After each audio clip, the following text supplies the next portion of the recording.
Olá pessoal, eu sou a Clara, sou historiadora e por aqui a gente fala de filme, série, livro, música, ciências humanas e sejam bem-vindos ao meu acervo.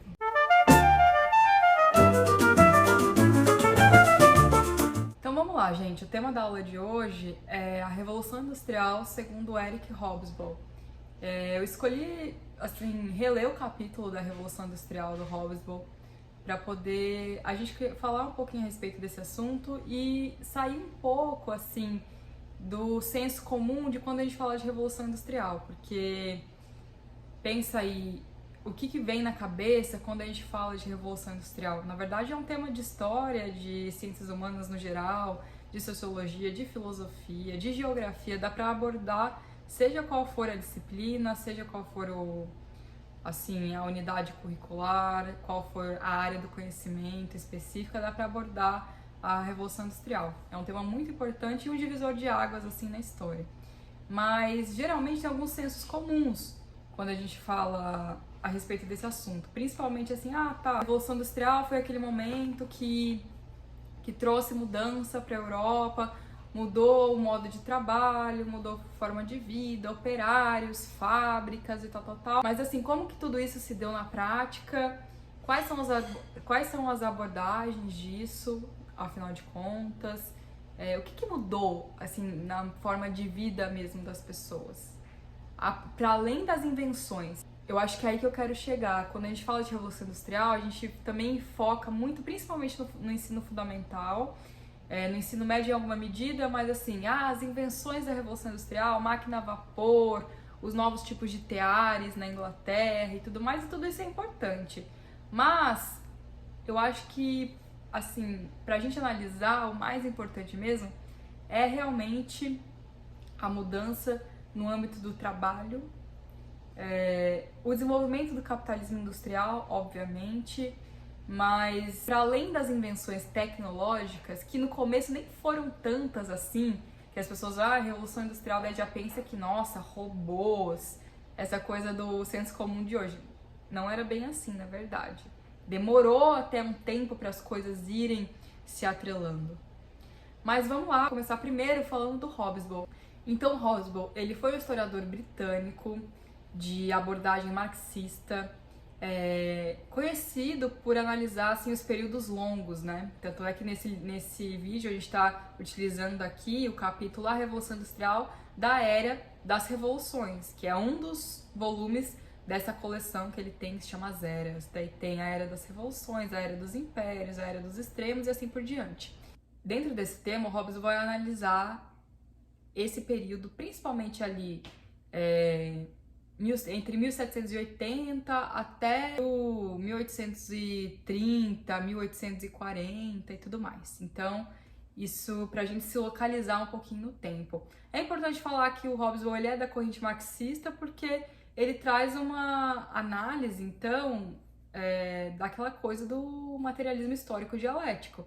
Então, ele vai falar muito nesse capítulo de dados, ele vai analisar a realidade, né? A realidade material das coisas para poder tirar as conclusões da Revolução Industrial e ver realmente como que essa mudança trouxe novas estruturas para aquela sociedade europeia, no caso principalmente, obviamente, do pioneirismo inglês, que a gente tanto escuta e tudo mais. Quem já leu algum livro do Hobsbawm, dessa coleção, sabe que ele sempre começa o capítulo com alguma citação ali de autores do período do qual ele está estudando, do período do qual ele está trabalhando.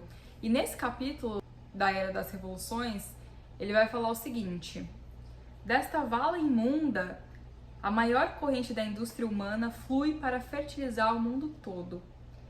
Deste esgoto imundo jorra ouro puro. Aqui a humanidade atinge o seu mais completo desenvolvimento e sua maior brutalidade. Aqui a civilização faz milagres e o homem civilizado torna-se quase um selvagem. Ele traz uma citação do Alex de Tocqueville, em Manchester, em 1835. Então era um homem ali daquele tempo, vivenciando a Revolução Industrial e entendendo.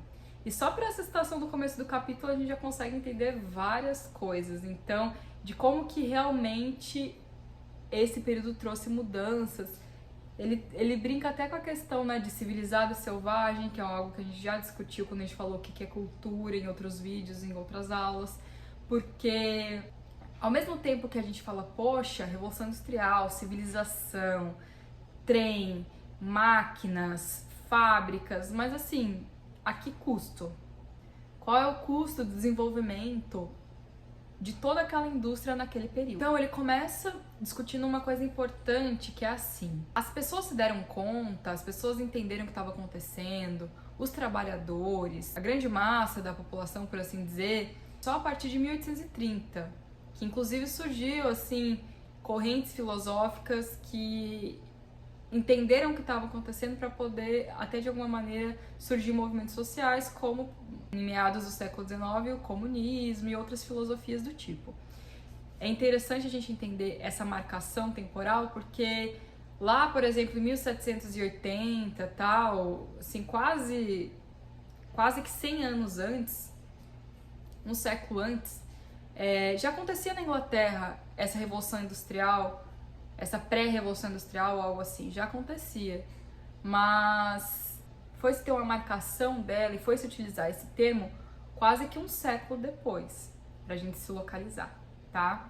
E o que ela trouxe de mudança em si, né? Ali, principalmente, ele coloca a partir da década de 1780, e foi a questão da multiplicação rápida, ele utiliza esse termo. Multiplicação rápida do quê? De mercadoria, homens e serviços. Então, as coisas começaram a atingir uma outra velocidade a partir de 1780. E daí ele vai dizer uma coisa mais interessante. Ele fala assim, não faz sentido entender, porque ele começa o capítulo então falando de normas temporais e tal, e não faz sentido então entender assim, mas ela vai de que momento a que momento? Na verdade, ela se inicia ali em 1780, segundo Hobsbawm, e ela vai perdurar, ela vai assim ser a norma desde então. Mudou-se alguma coisa, algo se tornou revolucionário porque mudou algo, e daí essa vai ser a norma desde então. Eu tô fazendo aqui um apanhado desse capítulo pra gente poder entender a Revolução Industrial segundo Hobsbawm, o que ele traz pra gente de discussão, mas é importante também, assim, um adendo, quem tiver a oportunidade de ler esse capítulo e tentar entender. A gente não pode ter medo dos textos, a gente não pode ter preguiça de ler, porque uma aula é diferente do texto, certo? Então, assim, depois se tiver alguma dúvida, se quiser saber mais e tal, vai lá no capítulo, porque ele vai trazer vários dados, ele vai discutir mesmo, se debruçar a respeito desse assunto.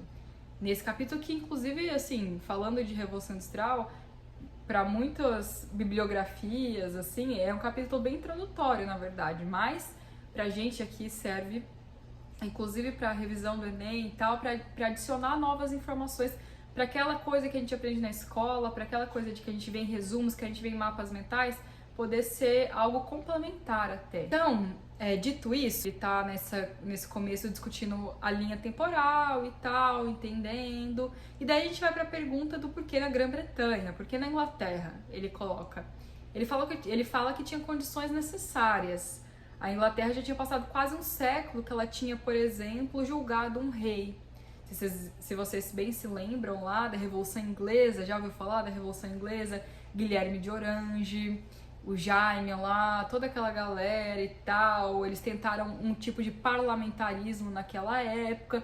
Então, a Grã-Bretanha já tinha, sim, mudanças políticas já tinha enfrentado mudanças políticas no seu horizonte, apesar de depois ter voltado para uma monarquia. Ele diz o seguinte: as condições adequadas estavam visivelmente presentes na Grã-Bretanha, onde mais de um século se passara desde que o primeiro rei tinha sido formalmente julgado e executado pelo povo, e desde que o lucro privado e o desenvolvimento econômico tinham sido aceitos com os supremos objetivos da política governamental, que isso é importante.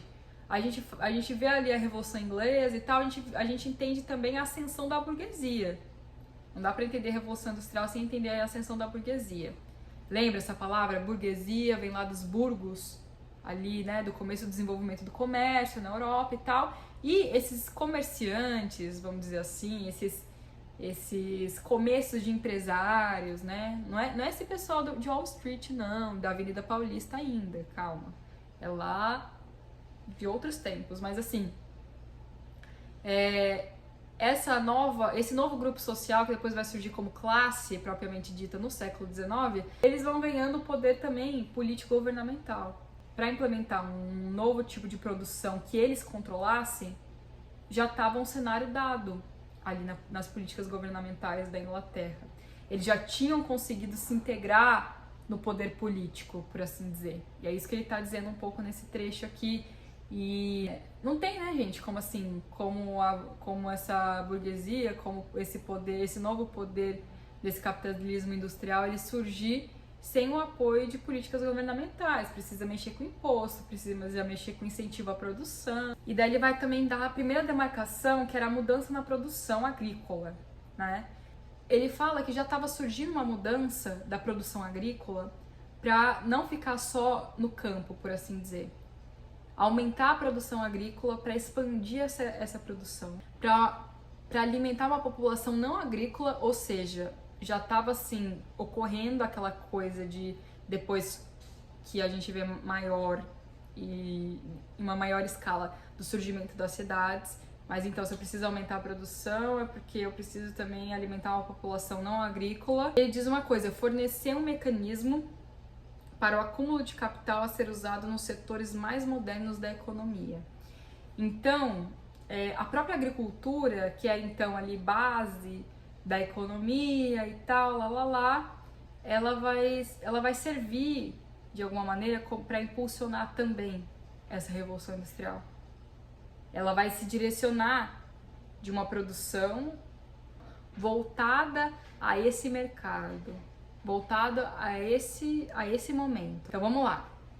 Ele está localizando que essas mudanças do que a gente chama de revolução industrial começam a surgir a partir de 1780.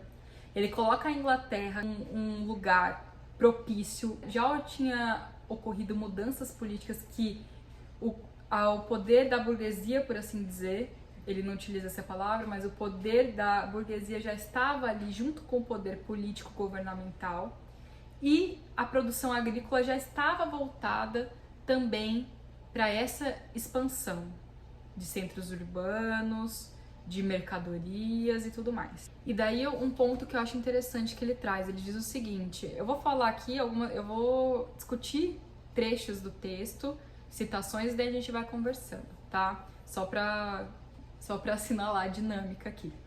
A maior parte da expansão industrial do século XVIII não levou de fato e imediatamente, ou dentro de um futuro previsível, uma revolução industrial, isto é, a criação de um sistema fabril, que é aquilo que eu estava dizendo no começo.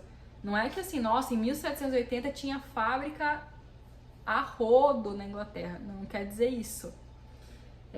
A criação do sistema fabril mecanizado, que por sua vez produz em quantidades tão grandes e a um custo tão rapidamente decrescente a ponto de não mais depender da demanda existente, mas de criar o seu próprio mercado. Ele vai dizer, por exemplo, em todos eles, a dianteira no crescimento industrial foi tomada por fabricantes de mercadorias de consumo de massa, principalmente, mas não exclusivamente, produtos têxteis. Daí é uma coisa que a gente já sabe, né, que o que alavancou primeiro a produção dessa dita revolução industrial foi realmente o mercado têxtil, porque o mercado para tais mercadorias já existia e os homens de negócio podiam ver claramente suas possibilidades de expansão. Então não é que assim surgiu com um produto novo, nossa, eu vou fazer uma fábrica aqui disso agora e vou sair lucrando pra caramba, eu vou criar um negócio aqui do zero e tal.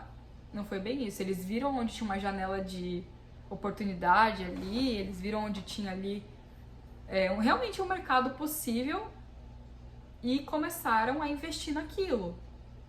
Ainda ali, final do século XVIII e depois começo do XIX. Ele diz o seguinte: sob outros aspectos, entretanto, eles se aplicam somente à Grã-Bretanha, pois os industriais pioneiros enfrentaram os problemas mais difíceis. Uma vez iniciada a industrialização na Grã-Bretanha, outros países podiam começar a gozar dos benefícios de rápida expansão econômica que a Revolução Industrial pioneira estimulava. Então, recapitulando, vou toda hora recapitular. Então, a gente sabe que existe um começo ali, final do século XVIII, 1780, ali ele assinala, Grã-Bretanha, lugares que já tinham ocorrido mudanças políticas, um lugar que já era propício, porque já tinha na sua estrutura política o grupo social ali da burguesia e tal, que ele vai chamar esse grupo, esse grupo do lucro privado já estava em políticas governamentais, então prever lucro privado já estava nas políticas governamentais do país, e esses industriais, eles viram a oportunidade de investir no mercado têxtil. Então, vamos lá, essa indústria do algodão, ela é uma indústria que surgiu ali no mercado ultramarino, principalmente também não só depois com as colônias britânicas nos Estados Unidos, na América do Norte, mas também um mercado ali na Índia, que a Inglaterra tinha domínio. É um produto mais barato que a lã também, isso é importante dizer. E aonde estavam essas chances de expansão? Justamente nesse mercado para além mar. Ele diz o seguinte: o comércio colonial tinha criado a indústria algodoeira e continuava a alimentá-la. No século XVIII, ela se desenvolvera perto dos maiores portos coloniais, Bristol, Glasgow e especialmente Liverpool, o grande centro do comércio de escravos. Então, ela foi lançada assim, ela teve essa origem nesse mercado colonial, obviamente, e a expansão desse mercado da indústria algodoeira, ela também trouxe e impulsionou esses industriais a investirem nela, a ver ali um retorno. Encorajou o empresário a adotar as técnicas revolucionárias necessárias para lhe fazer face. Então, isso trouxe ali uma oportunidade para aquele empresariado. Em termos de venda, de como que isso se sucedeu, ele coloca que nos primeiros anos ali de 1780, aquela década e um pouco mais para frente também, o que era? Era a vitória do mercado externo sobre o mercado interno. Então o mercado externo estava dando muito mais retorno. Em dados, ele diz o seguinte: por volta de 1814, a Grã-Bretanha exportava cerca de 4 jardas de tecido de algodão para cada 3 usadas internamente. E por volta de 1850, 13 para 8. E dentro desse mercado exportador de expansão, por sua vez, os mercados colonial e semicolonial, por muito tempo os maiores pontos de vazão para os produtos britânicos triunfaram. A gente sabe que, por exemplo, a Inglaterra ali dominou por muito tempo ali as questões marítimas desses mercados coloniais. A gente sabe, inclusive até assim, dentro da história do Brasil, a gente sabe de acordos de leis de navegação, por exemplo, que foram feitas inclusive com o Império Português, com o Império Brasileiro depois, investimento britânico nas colônias da América Latina, depois das independências também continuou tendo. Então, era um mercado realmente muito próspero para esses empresários. Ele diz o seguinte: a América Latina veio realmente depender de importações britânicas durante as guerras napoleônicas. E depois que se separou de Portugal e Espanha, tornou-se quase totalmente dependente economicamente da Grã-Bretanha, sendo afastada de qualquer interferência política dos seus possíveis competidores europeus. Aqui eu me lembro muito da questão do Barão de Mauá, não sei se já ouviram falar dele, da questão que ele estava investindo em ferrovias e ele trouxe o dinheiro da Inglaterra dos empresários ingleses para investir no que ele queria e tal. Então isso é só um exemplo assim de que eu tô lembrando aqui agora, mas como que isso se tornou possível? Entende aqui agora um pouco como eu tô querendo sair um pouco do senso comum? Máquinas, revolução industrial, máquinas, beleza, mas assim, como que é isso em número? Como que é isso no começo? Porque assim, a questão se trata de uma questão financeira também, de maior exportação, é uma questão de mercado. Então, como que a exploração das minas de carvão vão se depois se desdobrar no mercado? Como que a exploração lá das plantações de algodão no Mississippi, no sul dos Estados Unidos todo, vai se desdobrar e vai fornecer mercadoria, vai fornecer matéria-prima, no caso, vai fornecer matéria-prima para essa revolução industrial. É assim, através desse mercado ultramarino, dessa produção e etc e tal. Uma coisa interessante que daí a gente começa a entender como que funciona esse capitalismo industrial e como que ele foi também muito destrutivo para outros países, o Hobsbawm coloca que a Índia foi altamente desindustrializada durante esse período. E ela passou de exportador de algodão, de matéria-prima e tal, para importador. E nesse trechinho ele ainda coloca o seguinte: Somente os autossuficientes e conservadores chineses ainda se recusavam a comprar o que o Ocidente ou as economias controladas pelo Ocidente oferecia. Até que entre 1815 e 1842, comerciantes ocidentais, auxiliados pelas canhoneiras ocidentais, descobrissem uma mercadoria ideal que podia ser exportada em massa da Índia para o Extremo Oriente, o ópio. Então, lá, como é que funciona o mercado. Por isso que, assim, essa mão invisível do mercado, da qual a teoria do Adam Smith fala, ela é um pouco furada, porque, assim, não tem muita mão invisível nessa questão, esse mercado. As necessidades do mercado, oferta e procura, tudo bem, em alguma medida até tem, mas, assim, percebe que é muito mais os interesses que são criados por alguns países. É claro que foi interessante nesse momento, final do século XIX, desindustrializar a Índia. Porque seria interessante para a Grã-Bretanha e depois para as potências industriais ter o Oriente industrializado também? Percebe? Agora, foi interessante para a Inglaterra o ópio, ela dominar o ópio para poder enviar para a China e poder criar essa necessidade lá também, depois desse mercado? Foi. Daí a gente começa a entender as linhas das coisas. Daí ele até passa um pouquinho ali para falar dos inventos, né? Os novos inventos que o revolucionaram, a máquina de fiar, o teor movido a água, a fiadeira automática e um pouco mais tarde o tear motor, eram suficientemente simples e baratos e se pagavam quase que imediatamente em termos de maior produção. Essas máquinas, elas foram, assim, muito lucrativas. Não era aquela coisa assim que o cara pagava rios de dinheiro e não via o retorno. O retorno também era muito rápido. Ele também demarca que, assim, eu falei da questão do algodão nos Estados Unidos, é a partir da década de 1760 até 1860, onde se estabelece mesmo a matéria-prima, o algodão em si, as plantações de algodão no sul dos Estados Unidos. Então, a partir daquele momento, vira ali realmente o abastecedor dessa matéria-prima, a plantação, né? Primeiro obviamente, com o trabalho escravizado, e depois continuou, né? Mesmo depois da abolição. Claro que a gente sabe, né? Estados Unidos tem aquela coisa, os estados do sul continuaram escravistas, e os estados do norte não, guerra de secessão e tudo mais, mas tudo isso está no mesmo contexto.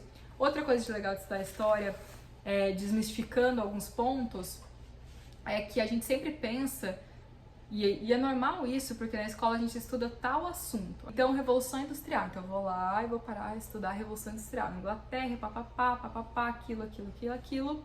E daí depois eu vou lá e estudo Revolução Francesa, França, tal. Depois eu vou lá e estudo Guerra de Secessão.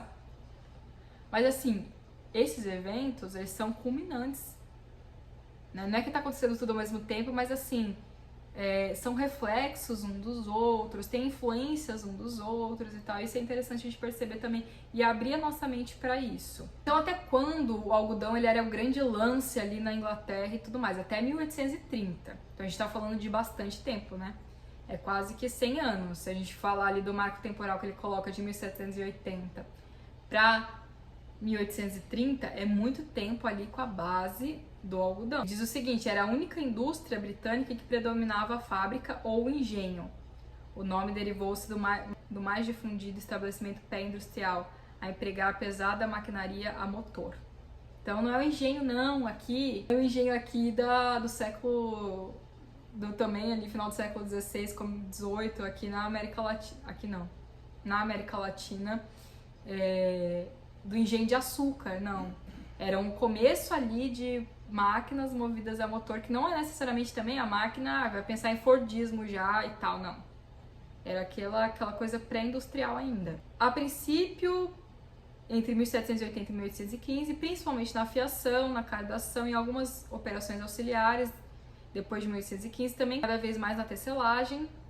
As fábricas de que tratavam os novos decretos fabris eram até a década de 1860, entendidas exclusivamente em termos de fábricas têxteis e predominantemente em termos de engenhos algodoeiros. Ele fala uma coisa interessante.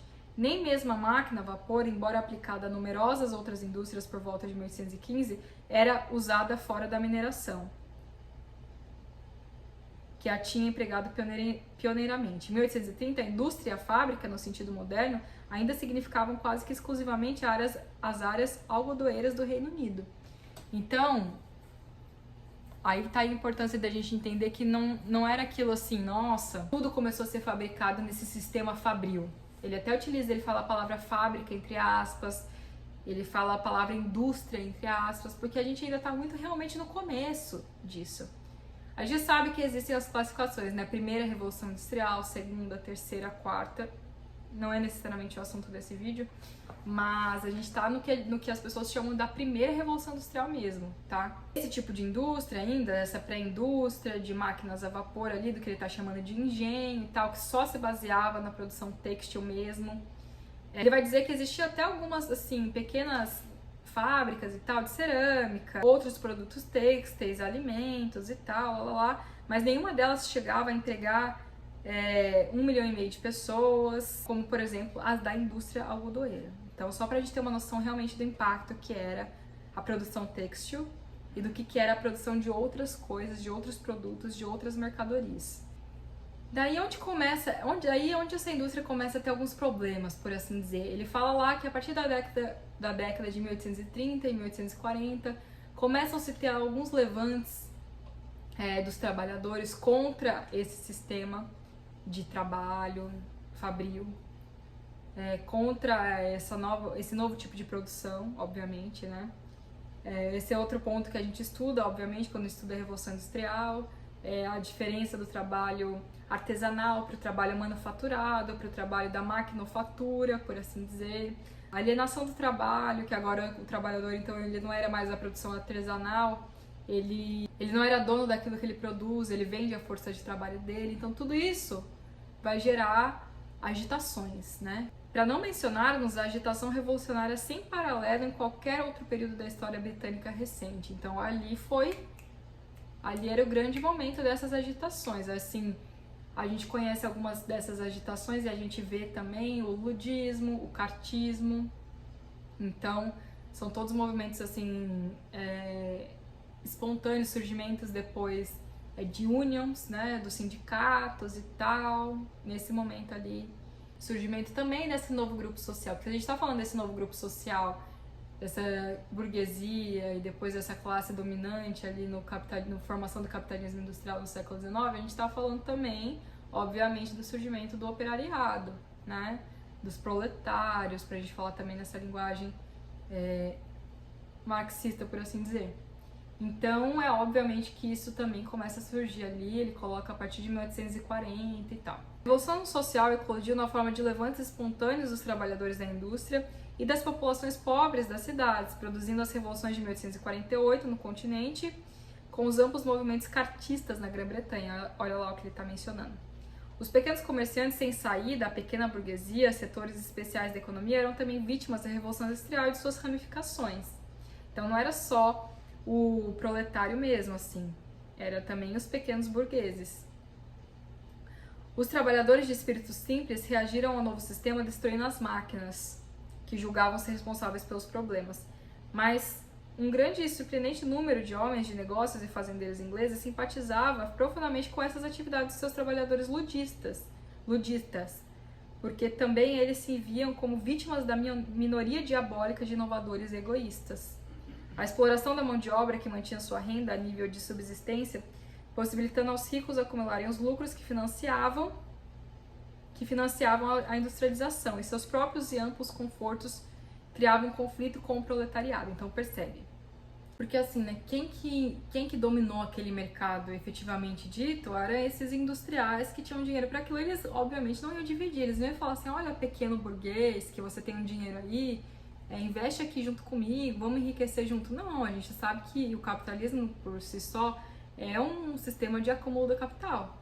Então, aqueles pequenos, ele até diz aqui, a minoria não ia dividir o lucro ou deixar pequenos burgueses investir também.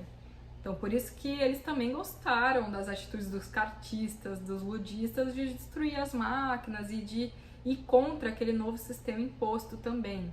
Isso é interessante a gente observar. Ele continua, os trabalhadores e a queixosa pequena burguesia, prestes a desabar no abismo dos destituídos de propriedade, partilhavam, portanto, dos mesmos descontentamentos. Estes descontentamentos, por sua vez, uniam-se nos movimentos de massa do radicalismo, da democracia ou da república, cujos exemplares mais formidáveis entre 1815 e 1848 foram os radicais britânicos, os republicanos franceses e os democratas jacksonianos americanos. A própria Primavera dos Povos ali, né, na França e tal, lá.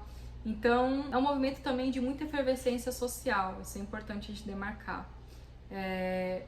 O Marx já tinha escrito também o Manifesto do Partido Comunista, estava ali também vendo tudo aquilo acontecer no tempo presente dele e tal, então isso vai também surgindo. Outra coisa interessante é que ele diz que também por volta de 1830 existiram algumas crises ali no mercado e tal, existiam algumas baixas de produção, e aqueles empresários, aqueles capitalistas ali do começo, eles também não viam a crise como algo, eles viam como algo cíclico e tal, mas e que era uma interferência externa, não entendiam aquilo como fruto do próprio sistema econômico do qual estava surgindo e crescendo cada vez mais. Ele até coloca, não se acreditava que elas refletissem quaisquer dificuldades fundamentais do sistema, então que esse sistema ele também está baseado nessas crises cíclicas. A gente sabe que sim, né, o capitalismo, a gente estuda as crises cíclicas do capitalismo. Ele vai dizer que a causa, uma dessas causas é também a questão da deflação dos preços, né, ali por volta de 1815. Ele vai dizer o seguinte, a situação geral dos preços era de deflação e não de inflação, ou seja, os lucros, longe de um impulso extra, sofriam um leve retrocesso.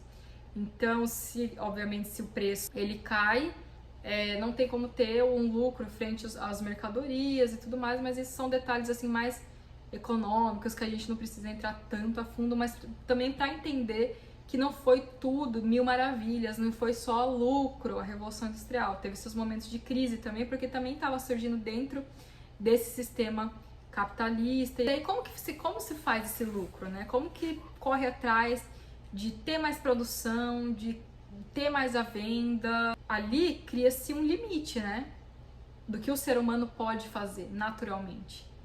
Então, ele vai dizer o seguinte, mas havia um limite fisiológico nessas reduções, caso contrário, os trabalhadores morreriam de fome, como de fato aconteceu com 500 mil tecelões manuais. Então, ele cita um caso aqui que aconteceu em uma fábrica, que tecelões manuais trabalharam mais do que o devido, tal, morreram de fome, porque também não recebiam um salário adequado e tal, porque tinha que ter muitos trabalhadores para pagar pouco salário, né, para esse dono dessa fábrica e tudo mais.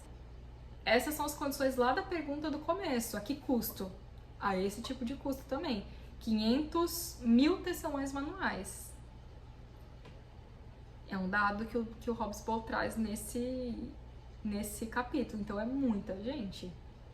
É muita gente, né? Para morrer de fome nesse período. Por isso que a gente fala que o capitalismo, quando ele surge, agora a gente está falando aqui do capitalismo industrial, do começo de surgimento, são a esses custos. Para ter acumulação do capital, não dá para o cara, não dá para necessariamente, fundamentalmente, que essa que é a questão, fundamentalmente nesse sistema econômico, o cara pagar um salário digno para todos, naquele momento, principalmente.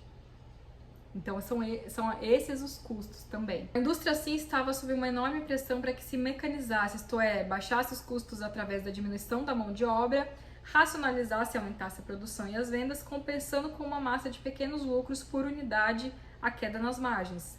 Seu sucesso foi variável. Como vimos, o crescimento real da produção e das exportações foi gigantesco, bem como, depois de 1815, a mecanização das ocupações, até então manuais ou parcialmente mecanizadas, notadamente a tecelagem. Então, surge daí também essa necessidade de mecanizar a produção dessa coisa. Ele vai também falar nesse capítulo.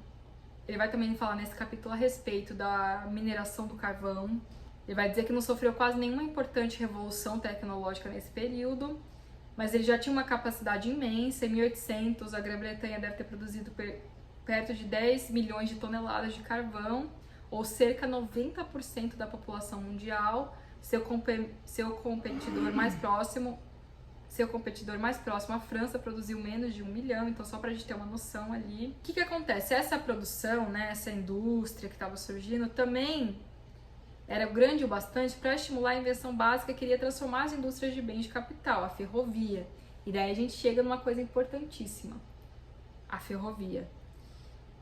Pois as minas não só necessitavam de máquinas a vapor em grande quantidade de grande potência, mas também de meios de transporte eficientes para trazer grandes quantidades de carvão do fundo das minas até a superfície, especialmente para levá-las da superfície aos pontos de embarque. Então, ó, vê como que vai trazer uma inovação e vai acelerar, porque também a Revolução Industrial é a respeito do tempo. A ferrovia, ela vai trazer, principalmente ali, vai trazer lá a matéria-prima, vai levar a matéria-prima até os portos, para depois girar essa mercadoria. Daí ele traz dados interessantes, é que, por exemplo, a ferrovia, quando ela começou a ser implantada e tal, ela trouxe uma nova imaginação para as pessoas, ela trouxe uma nova, assim, olhar, ela brincou com a imaginação das pessoas. Eu não sei se vocês sabem, mas tem até o depoimento de um filme que as pessoas foram assistir, agora eu não lembro se é na Inglaterra, mas eu vou deixar aí, que as pessoas viram o trem vindo e ele vinha de um ângulo assim na tela que parecia que ele ia sair assim da tela, e as pessoas ficaram assustadas assim e foram embora do cinema assim no ato. Então ela brincava também com o imaginário das pessoas, além de depois ser um meio de transporte e tudo mais. Esse trecho é até bem poético, que ele diz: a estrada de ferro arrastando sua enorme serpente emplumada de fumaça, a velocidade do vento através de países e continentes, com suas obras de engenharia, estações e pontes, formando um conjunto de construções que fazia as pirâmides do Egito e os aquedutos romanos e até mesmo a grande muralha da China empalidecerem de provincianismo. Era o próprio símbolo do triunfo do homem pela tecnologia. Então aqui a gente já sabe o porquê, a gente já sabe entender, porque ela não era só uma questão ali de motor e tal, a vapor e tudo mais, mas também essa possibilidade de mudar o tempo das coisas, da entrega dessa matéria-prima, das minas. Então sair o carvão das minas de carvão, sair lá de baixo, trazer, depois colocar esse carvão para levar para os portos. Então isso mexia com tudo, né? E daí isso também trouxe um outro mercado que foi o de ferro, né? Obviamente, ferrovia e tal, porque aqui ele diz o seguinte: a produção de ferro na Grã-Bretanha subiu de 680 mil para 2.250.000 toneladas entre 1830 e 1850. Então percebe que essa inovação, ela não é só uma inovação isolada pelo que ela é em si de ciência e engenharia, mas também pelo que ela movimentou economicamente, falando ali, as estruturas. E daí o Robson vai falar que, cara, os empresários, eles caíram assim dentro nessa coisa da ferrovia. Ele até usa a expressão, é uma paixão irracional que os caras tinham pela ferrovia. Então essa expansão ela realmente foi muito rápida. Já existia ali Liverpool, Manchester, já existia ferrovia assim, tranquilamente. E como que eles tinham dinheiro para isso? Ele vai responder, ele vai falar assim: olha, durante essas primeiras 2 gerações da Revolução Industrial, o acúmulo de capital foi tanto desses ricos que eles tinham excedente, tava sobrando, para falar assim em português, mas usual, tava sobrando dinheiro. Ele vai dizer o seguinte, que excedia a possibilidade de gasto daquele dinheiro também.